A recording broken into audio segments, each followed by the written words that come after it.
मित्रों, आज हम मानव संसाधन नियोजन के बारे में बात करेंगे कि मानव संसाधन नियोजन क्या है। सामान्य अर्थों में कह सकते हैं मानव संसाधन नियोजन एक प्रक्रिया है जिसमें किसी संस्था के कर्मचारी की भविष्य की आवश्यकताओं का निर्माण किया जाता है।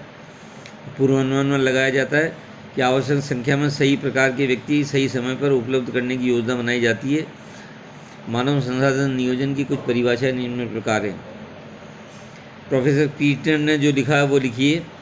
संस्था की मानव संसाधन की भावी आवश्यकताओं की पूर्ति के लिए व्यापक नियुक्ति व्यूह रचना का विकास करना मानव संसाधन नियोजन है। इसके बाद स्टोनर, फ्रीमैन तथा गिलबर्ट जूनियर ने जो परिभाषा दी है वो इस प्रकार है कि मानव संसाधन नियोजन आंतरिक क्रियाओं तथा बाहरी वातावरण के घटकों को ध्यान में रखकर संगठन में कर्मचारियों की भावी आवश्यकताओं का निर्धारण करना है। कुल मिलाकर संक्षेप में कहा जा सकता है कि मानव संसाधन नियोजन वह प्रक्रिया है जिसमें संस्था की भावी क्रियाओं को संपन्न करने के लिए आवश्यक सुयोग्य कर्मचारियों की संख्या का अनुमान लगाया जाता है तथा सुनिश्चित किया जाता है कि ऐसे कर्मचारी भविष्य में निर्धारित समय पर एवं किसी स्थान पर उपलब्ध हो सकेंगे अथवा नहीं। मानव संसाधन नियोजन की विशेषताएं या प्रकृति क्या है? नंबर 1, कर्मचारियों की भावी आवश्यकताओं का अनुमान। मानव संसाधन नियोजन एक ऐसा कार्य है जिसके द्वारा संस्था में कर्मचारियों की भावी आवश्यकताओं का पूर्वानुमान लगाया जाता है।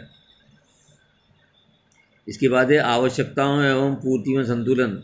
मानव संसाधन नियोजन एक ऐसी प्रक्रिया है जिसके द्वारा कर्मचारियों की भावी आवश्यकता तथा भावी आपूर्ति में संतुलन स्थापित किया जाता है। इसके बाद है कर्मचारियों की संख्या एवं योग्यताओं का निर्धारण। मानव संसाधन नियोजन के अंतर्गत कर्मचारियों की संख्या तथा योग्यता दोनों का ही निर्धारण किया जाता है। दूसरे शब्दों में इसके अंतर्गत यह निर्धारित किया जाता है कि किन योग्यताओं से युक्त कितने कर्मचारियों की आवश्यकता होगी।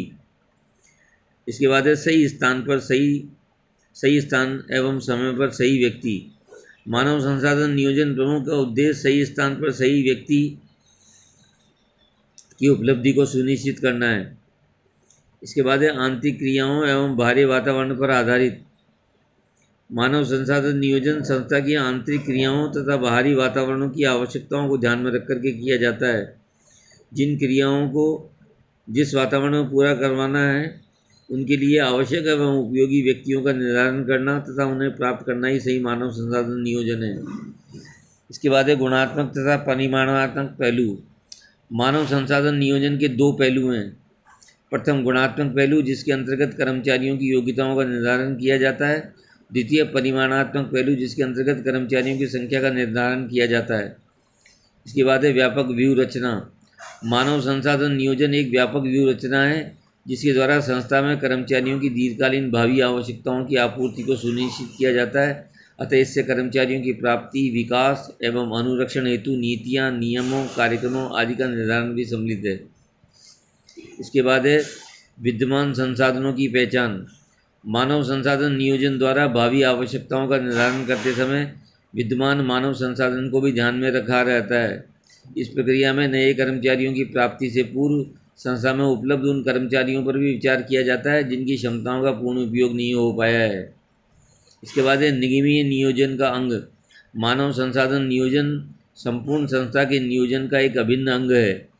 मानव संसाधन नियोजन के बिना संस्था का नियोजन अधूरा ही रहता है। इसके बाद है संस्था के नियोजन का पूरक। मानव संसाधन नियोजन संपूर्ण संस्था के सामान्य नियोजन का पूरक है।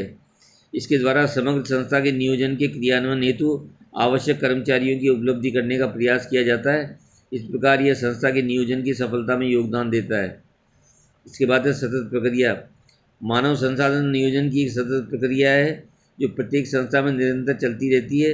इसका कारण ये है कि कर्मचारियों की मांग एवं पूर्ति में निरंतर परिवर्तन होता रहता है। संस्था के विस्तार या विकास के कारण कर्मचारियों को छोड़कर चले जाने या उन्हें निकाल दिए जाने के कारण या तकनीकी परिवर्तनों के कारण मानव संसाधन नियोजन सदैव करना पड़ता है। ये मानव संसाधन नियोजन की कुछ विशेषताएं कह सकते हैं या उसकी प्रकृति कह सकते हैं। इसके बाद है मानव संसाधन नियोजन के घटक और तत्व।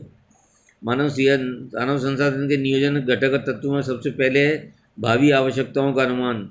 मानव संसाधन नियोजन का प्रथम घटक संस्था में कर्मचारियों की भावी आवश्यकताओं का अनुमान लगाना है।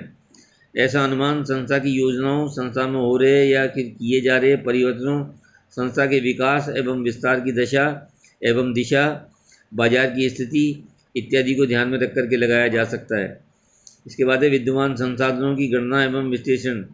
मानव संसाधन नियोजन का प्रमुख तत्व विद्यमान मानव संसाधनों की गणना करना तथा उनका विश्लेषण करना है। इससे ये ज्ञात हो जाता है कि विद्यमान मानव संसाधन भावी आवश्यकताओं की पूर्ति में सक्षम एवं उपलब्ध हो सकेगा अथवा नहीं। इसी विश्लेषण से ये ज्ञात हो सकेगा कि विद्यमान मानव संसाधन का उपयोग किस सीमा तक किया जा सकता है। यदि उसका उपयोग ठीक से नहीं हो पा रहा है तो उसके अनुकूलतम उपयोग की योजना भी बनाई जा सकती है। इसके बाद है मानव संसाधन की उपलब्धता पर विचार करना। मानव संसाधन नियोजन करते समय अपेक्षित कर्मचारियों की उपलब्धता पर भी विचार करना पड़ता है। निर्धारित संख्या एवं योग्यता वाले व्यक्तियों को यदि उपलब्ध ही नहीं है या बहुत कठिनाई या ऊंची लागत पर उपलब्ध हैं तो उस पर नियोजन के समय विचार कर लेना चाहिए। इसके बाद है सहायक कर्मचारियों का निर्माण। मानव संसाधन नियोजन तभी संभव हो पाता है जबकि ऐसे नियोजन की सफलता वे लिए आवश्यक सहायक कार्यक्रम भी यथा समय तैयार कर लिए गए हों। इस हेतु भर्ती, चयन, प्रशिक्षण या पदोन्नति इत्यादि के कार्यक्रम बनाने होते हैं ताकि आंतरिक या बाहरी स्रोत से आवश्यक कर्मचारियों की यथा समय उपलब्धि हो सके।